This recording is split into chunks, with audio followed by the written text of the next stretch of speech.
কোনো অবস্থাতেই ভাবার কোনো কারণ নাই আপনি কোন ধর্ম, বর্ণ, গোত্র, কোন বিশ্বাসের মানুষ।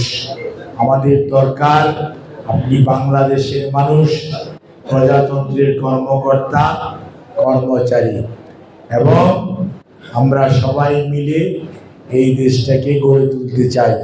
ফরগেট অ্যাবাউট পাস্ট, যা হয়েছে হয়েছে, ওটি নিয়ে আমরা হাপিত্তেশ করার দরকার নাই। কোর্ট কাচারি আছে, ওনারা দেখবে কে ভুল করেছে না ত্রুটি করেছে। আমাদের এখনকার দায়িত্ব হচ্ছে সামনের দিকে এগিয়ে যাওয়া এবং ঐক্যবদ্ধভাবে এগিয়ে যাওয়া। আমি বিশেষ করে আপাকে এবং পুলিশ প্রশাসনকে অনুরোধ করব, শৃঙ্খলা শৃঙ্খলা শৃঙ্খলা, কোনো অবস্থাতেই কোনো বিশৃঙ্খলাকে প্রশ্রয় দেওয়া যাবে না। সে যে দল, যে ধর্ম, যে বর্ণ, যে গোত্রেরই হোক না কেন, যদি আমার দলের হয়, আমার ভাই পরিচয় দেয়, তাকে সবার আগে আইনের মুখোমুখি করবে।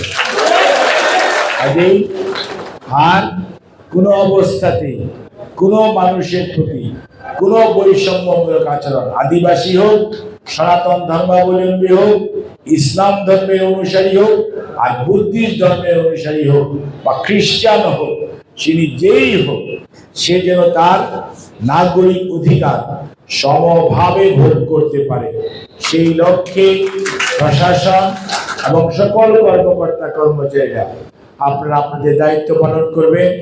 আমরা আপনাদেরকে আশ্বস্ত করতে চাই, সরকার আপনাদের পাশে থাকবে, আপনাদেরকে সহযোগিতা করবে, এবং কোনো অবস্থাতেই আপনাদের ভাবার কোনো কারণ নাই যে আমরা এই দেশের মানুষ মঙ্গল গ্রহ থেকে লোক এনে কাজ চলবে না। এই আমরা যারা আছি আমাদেরকে নিয়ে কাজ করতে হবে। কাজে মনে করতে হবে যে আমরা সবাই যার যার অবস্থান থেকে সর্বোচ্চ দায়িত্বটুকু পালন করব। কাজে আমার আর কোনো বক্তব্য নাই। আমি আপনাদের সহযোগিতা চাই। আমাদের প্রধানমন্ত্রী জনাব তারেক রহমান আপনাদের সহযোগিতা চায়, সরকার আপনাদের সহযোগিতা চায়। আইনের মধ্য থেকেই আপনারা আপনাদের সহযোগিতা করবেন। কোনো অবস্থাতেই কোনো হঠকারিতা, কোনো মব কালচার, কোনো অন্যায়, কোনো দুর্নীতি, চাঁদাবাজি, স্বজনপ্রীতি, বালু তুলে বিক্রি করা, জুয়া খেলা, তারপরে কি বলেছে আপনার মাদক, এগুলো কোনো অবস্থাতে অ্যালাউ করা, কোনো জমি দখল, কোনো জমি কাউকে পিটিয়ে করা, কোনো অবস্থাতে অ্যালাউ করা হবে না, whoever he or she may be.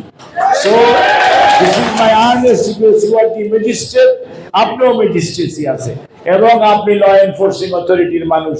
You exercise your law as per law, as per law. কোনো অবস্থাতে কোনো খাতির হবে না, সে যে হোক না কেন। আমার ভাই হলে ওকে সবার আগে ধরে আইনের কাছে নিই, এইটা আমার কোনো অবস্থাতেই বিশৃঙ্খলা আগে হয়েছে, বাট আমি কোনো অবস্থাতে আমরা চাই না, সরকার চায় না যে কোনো অবস্থাতে মানুষের শান্তি শৃঙ্খলা নষ্ট হোক। এইরকম কোন বিনষ্টকারী ব্যবসায়ী তার ব্যবসা করতে পারবে না। তার ব্যবসা কেন্দ্র কেউ দখল করবে, কার দোকান দখল করবে, কার জমি দখল করবে, এইটা দয়া করে আপনারা কঠিন হাতে দয়া করবেন।